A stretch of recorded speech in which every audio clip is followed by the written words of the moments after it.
Hi there, Leonard. My name, this is Lookman Lorette, and I've been very excited to. I saw a couple of your videos where you were talking about a new girl, and I thought, oh my God, Leonard, I've got to talk to Leonard. I mean, here's a guy that is a real human being, and is like, understands things and is somebody that would understand. I mean, that I could share and maybe learn quite a bit from. Um, so I'm eager to meet you, and I want to discuss broadly and widely, and certainly with grace and harmony. The situation that confronts us, the situation of Subud in the world today, and to see whether you um, might concur with certain understandings I've had, and might also, wise me up about some things that I have misunderstood, because I'm kind of looking at things, from something of a distance. In some sense, I've been in Subaru a really long time, not as long as you, 55 years, and I have to say the last few years, well, not so long, since 2000 something, I've been not allowed to, I don't have much, I couldn't go. I got stopped, my inner stopped me from attending, and I think it's, as I see it now, is because I needed to be instructed on how to, you know, uh, proceed as far as Subud is concerned. Because, um, so anyway, I hope this finds you well, and I'm concerned, that you might be fragile, possibly won't even be able to see me on the video, which might be a good thing. I don't know, but you can probably hear me, and I just tend to like to use videos instead of some other form of communication, because I mean, there you can see, you can catch the nuances, you can understand more about what it is that I'm about. So let me just kind of not waste your time, but let me just say offhand that I really want to meet you and to spend some hours talking about Subaru with you, and hopefully this will be a heavenly thing, in the sense that you also want to meet me and talk about things as well, which um, is devoutly to be hoped for, but may not, I'm not sure how much of the case that's going to be, because I see from your inner that you're not really. I don't know. I'm kind of inclined in that direction, but I think also you said inwardly that you would. We could have some good conversations. So, um, so there you have it. I'm going to make this video pretty short. I don't know well, I won't go into the French thing. Anyhow, what do I have to say to this one? Well, I was open in '65, so I missed the first 8 years. I've been poor,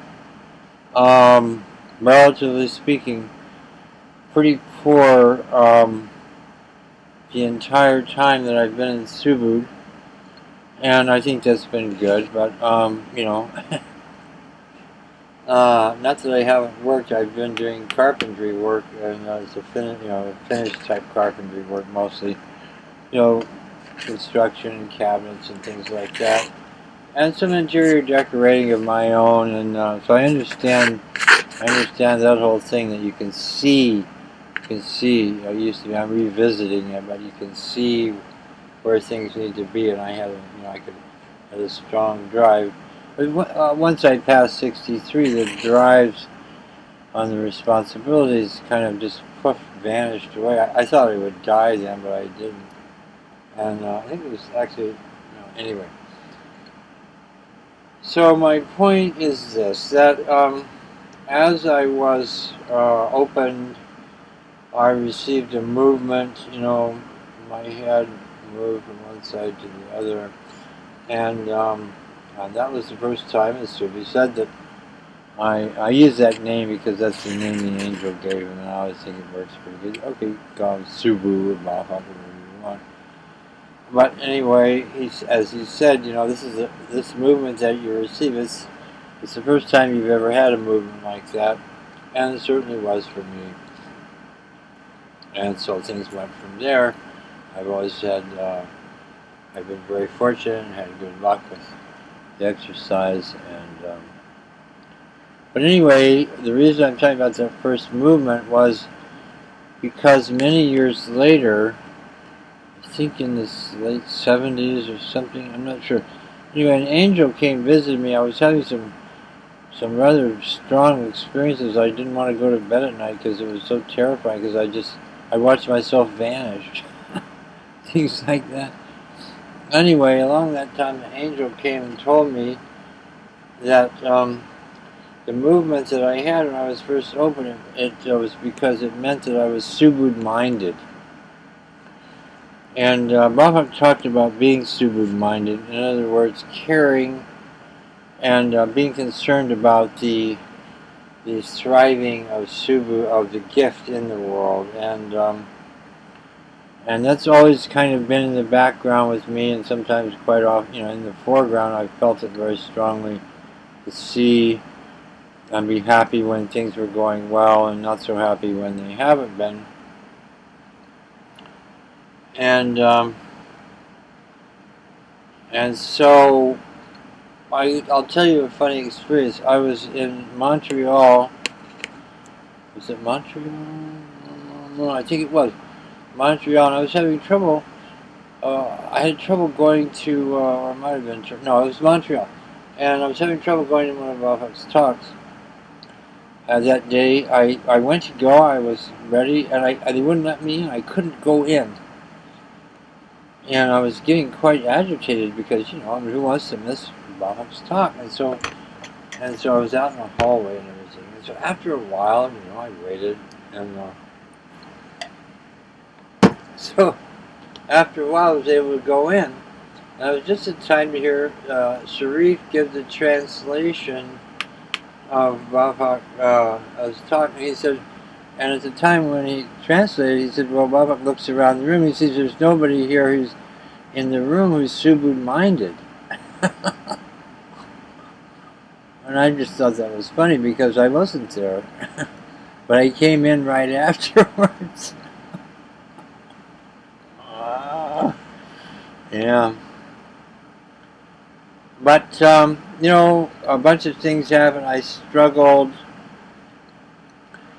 My position has always been from the bottom up. I had a bunch of kids. I didn't get to 7. I only had 6. So things happened. But, wonderful experience, and particularly with the guidance of God and how to raise them up and everything is marvelous.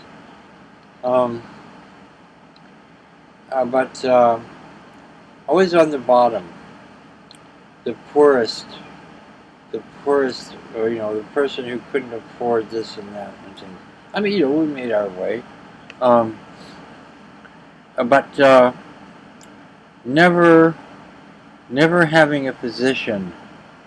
I remember once being so excited because Lawrence, God, what was his name? I don't know. He was a wealthy guy in Los Angeles.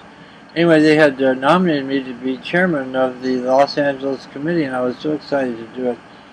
And I went to the city and said, well, I said, no, we can't do it because you don't have a car and you don't have a phone, so we can't have you do it. It was true. I didn't have a car at the time, and I don't think I had a phone either. I mean, a lot of people didn't have phones then. But, and then when I would go and try and be a helper, I was convinced, because I had some experiences being a helper, with people. Just follow my guides. It was so marvelous. I loved it. It was wonderful, wonderful experience. And I could see things. How the angel would come for the person. I remember one night picking this guy up and being very concerned he was going to be open. I brought him in, and I didn't need any concern. There was a big angel there. It was a fabulous thing that happened with him. He was a little mentally ill, and so they were very concerned about him, but they opened him, and it went well for him. The guy was devoted to me. I mean, and I found that in general, people that I brought in would just be very grateful and just loved me. Anyway, but I would always follow the guides. So if they called me, at 2 in the morning, let's just say, or whatever it was, I would go. I would do whatever it was that I was guided to do, regardless of whatever I might think or feel. And I just had an absolutely fabulous experience.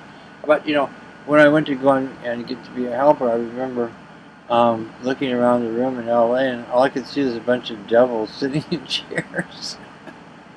I mean, you could, it was like I could see the devils, and I was, and they said, no, you can't, no for you. And then later, another time, I tried one more time. I was feeling such the wonder of being a person who assisted, as you say in your book,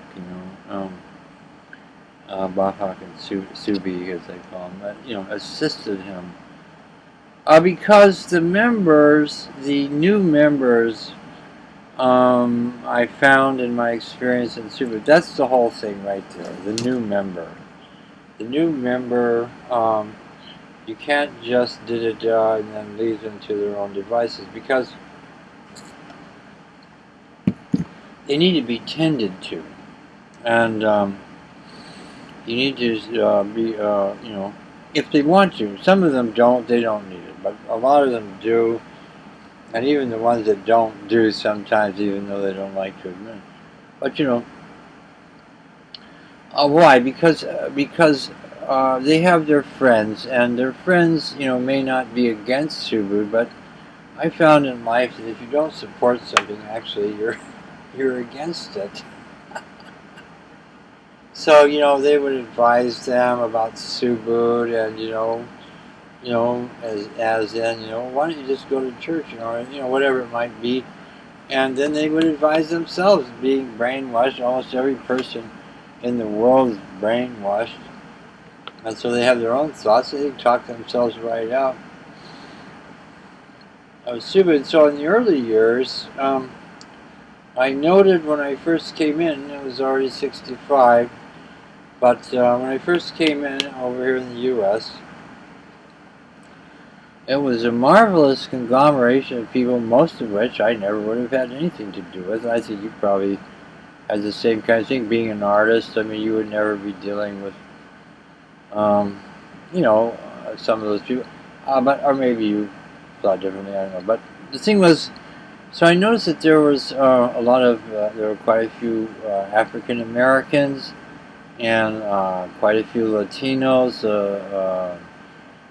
South American, Central America, those kind of people were in the organization, and all kinds of people, all the way from, of course it was the wealthy group. They always seemed to have, they were always going places with Bafak and this and that, and one thing and another, and arranging things. And they were almost all helpers, of course. But anyway, there was a large contingent of them, and they were fun too. I remember Hezekiah used to do a Ladihan. It was so beautiful. Oh yeah, he would do his African Ladihan in the group. It was marvelous. He was very athletic, big brown guy, and but gradually over the years, all these people just kind of vanished away, and the Latinos as well end up being just a group of white, middle class, Americans. and poor middle class, some of them too, quite poor because, I don't know, because being all caught up in Subud or in the way God was working on them or what it was, and a fairly good sized group of pretty well off middle class people. But almost no, I don't know. We had one Chinese guy, maybe you met him, Hussein Chung, a marvelous guy. He told me once he was the only Chinese guy. Hopefully there's some other Chinese groups. I'm sure there's some Chinese people, but Asian people. But as I watched, no, they all kind of went away, and that was sad. A lot of things were sad. The way that the groups treated the poor. First was they made big efforts, and then they kind of said, "Well, screw the poor," I mean, and so anyway, I was always on the bottom, so I could see, all this stuff is supposed to be so good and everything. You see, what is it like when it gets down to the poor person? And so that was quite an experience, and so eventually I began to look, because Rabhak said once, he told us, he said, and I should tell you maybe to help you understand a little bit more about where I'm coming from, is like after about being in about a year, I had some bad experiences, but I realized that Subud was the real thing, and that this is for real. This was my chance. As he said, this is your chance, and it's the last chance you'll have. And I realized that was true. I tried a few other things. I wasn't, nothing. And this is the only thing that made any sense to me. And made perfect sense. I mean, it makes absolutely perfect sense. You want God to work on you, give yourself up to God. Let Him do whatever He wants. Don't interfere.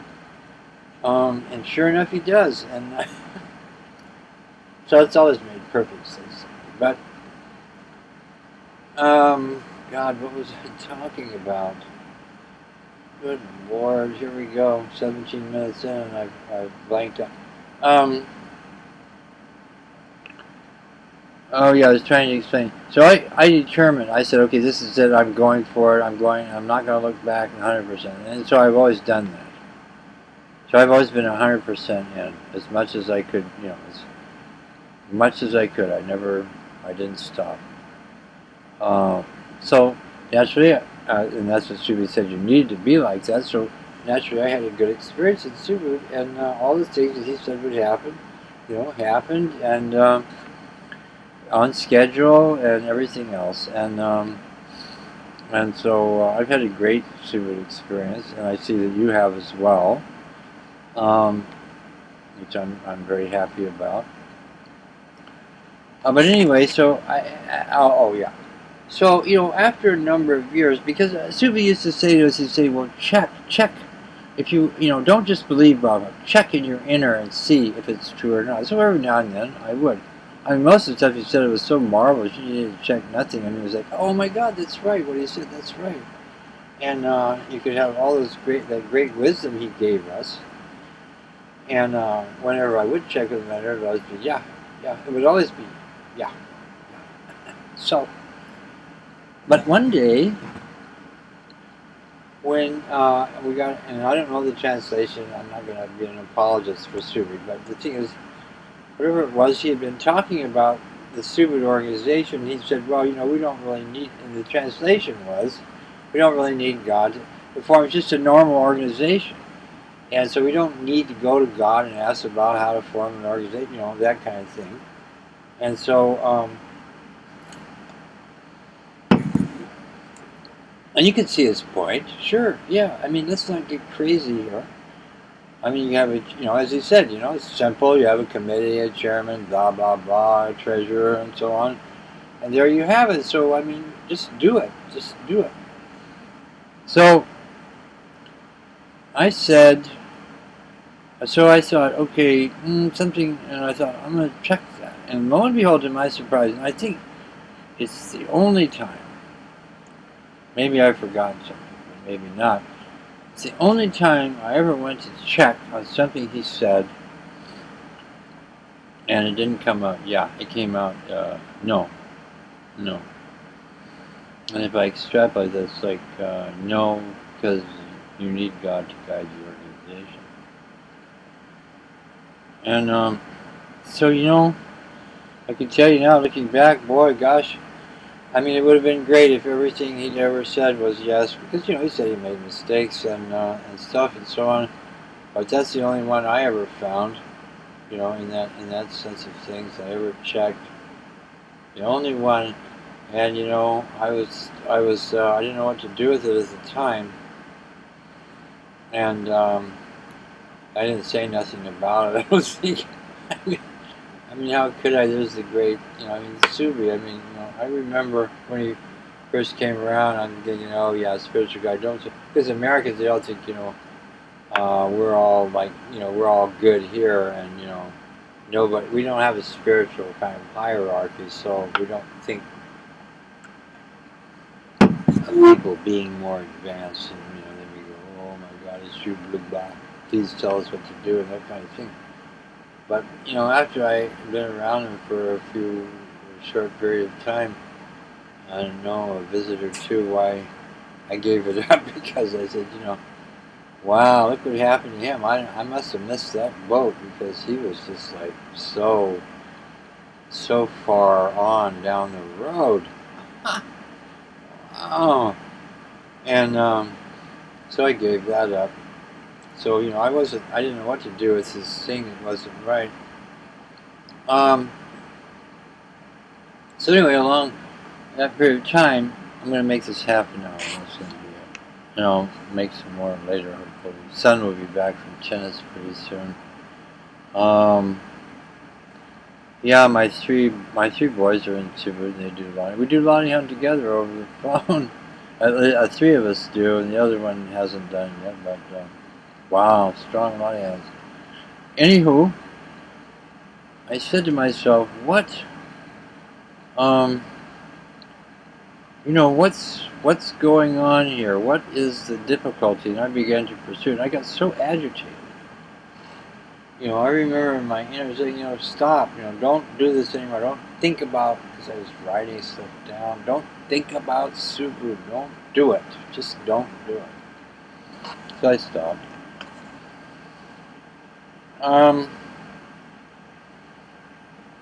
But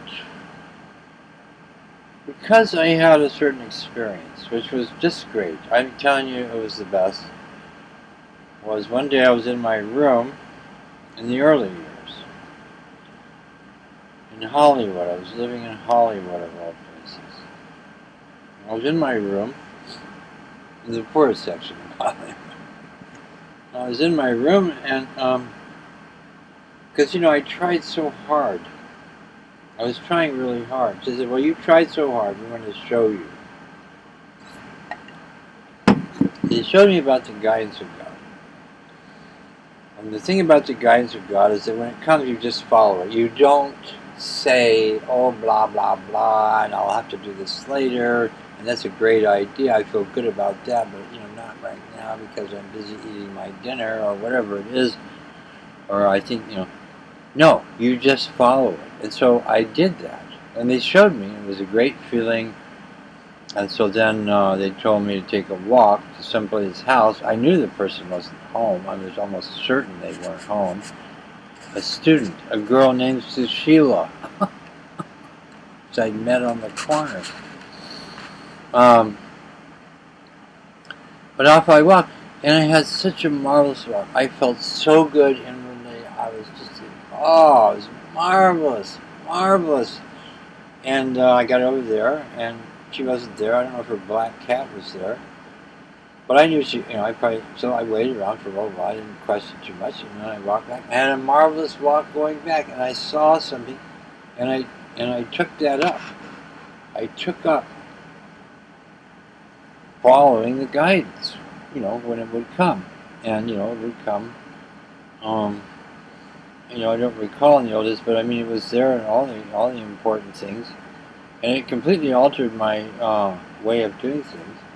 You know, I was just normal. I mean, I wasn't receiving, testing, whatever, you know, or trying to follow the Latihan, you know. I was just being my normal self. When the guides would come, I would follow it. And lo and behold, I found it was the same kind of thing that that Subi was doing. And I'll tell you one more story about that. So we went to Skymont in Virginia. I drove, you know, I was there with some of my friends. Now, normally, I was so eager. I was always a runner for Roman. I would always, whatever he needed, I would somehow get a car and drive around and get stuff for him. And I was just in heaven. I just loved driving for Rafa. And, but I don't think I had a car this time. But anyway, so when I go to the airport, I'd be up there right away, you know, right at the front. Now I'm following guidance. I'm following the guidance. So I come down. There's an odd airport, the Skymont Airport. The area around is in Virginia, Fort Royal, Virginia. There's an odd airport there. And you go down this ramp. This is a funny story. I'd forgotten about this story. You go down this ramp to get down to the staging area there where the people come in for the planes. So I'm walking down the ramp. There's a hamburger place over to my left. And the smell of that hamburger thing was really good. It smelled good. I probably had time, you know, so I'd like to stop and get a hamburger. So I kind of considered it. And then I was following the guidance, so I saw that, no, I didn't stop and get the hamburger. So I went on down. There I met a woman who it turned out later on was a beautiful young woman, but she was leaving Subaru. I had no idea she was, and nobody else did either. She was quite involved with the group. I was talking to her for a while. And off in the distance, I see here comes Bob, you know, with a party. And, you know, I'm not even there. I'm off in the distance looking at this. Was like, oh my gosh. But, you know, I was feeling good. Anyway, so, you know, I went back up to the parking lot because, you know, everybody was there to follow Bob back to Skymont, the ranch, the farm they had there. And there had been an incident. That's another story. It's interesting, but I won't tell you that story right now. If you want to know about it and we ever meet, you can ask me about the car at Skymont. It was cool, but anyway, so skipping forward past that incident, well, I'll just tell you real quick. I had been at this ranch one day and I was watching these kids were washing the car that Baba was going to be, they were going to use for Baba.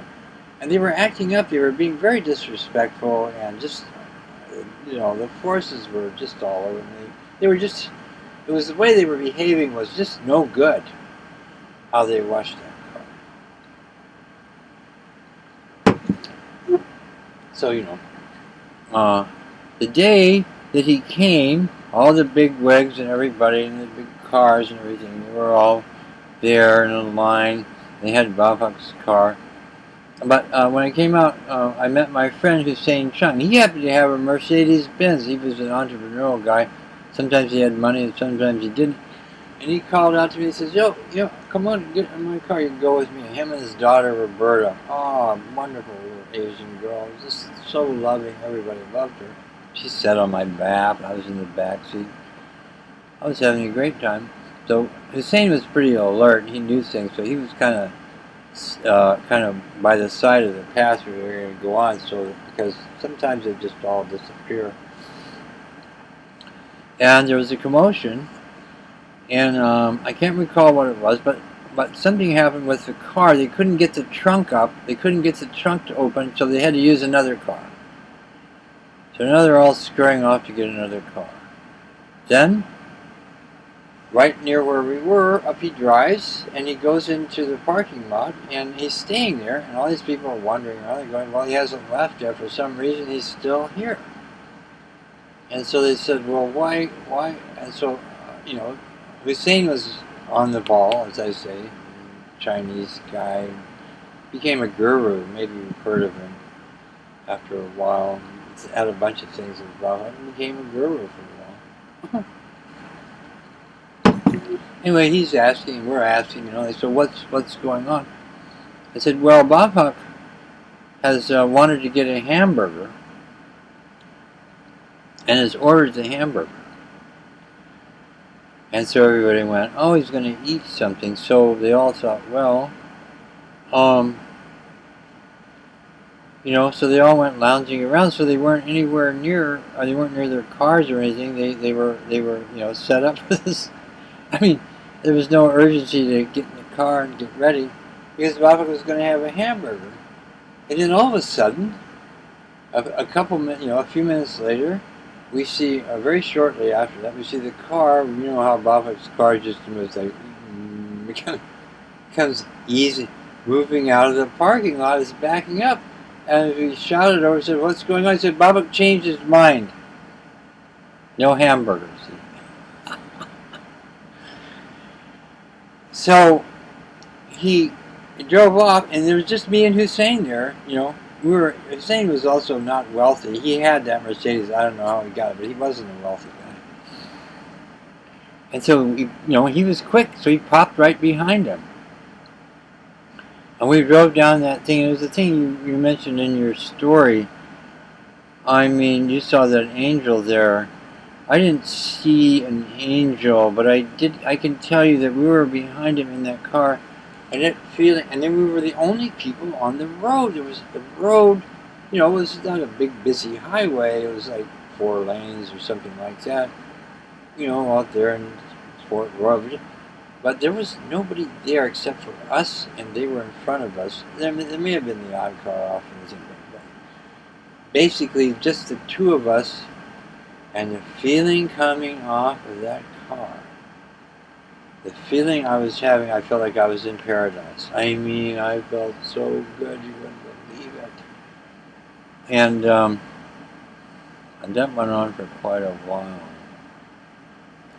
Anyway, so, for a long time, I've been following. So I found I would be in places where Babak was. I would be walking. I could kind of understand. It was like I was in a similar lottie. Or a similar thing, and we even became slight friends.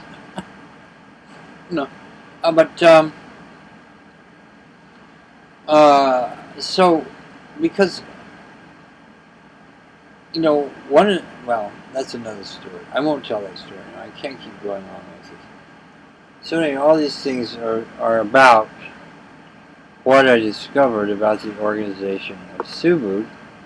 And the guy said, and I want to run it by you. I need to see how it strikes you, and I need to see where I'm in error, where I've overlooked things, because I want to be well informed on my path forward here, and I don't want to be making stupid mistakes. Anyway, so I'm going to stop now, and then I'll go on from there. I'm just kind of setting this up so you can have some understanding and some notions of what I'm about and what I'm looking at here. It's not personal, but I mean what we can look at about Subu. Okay, love you. Bye bye.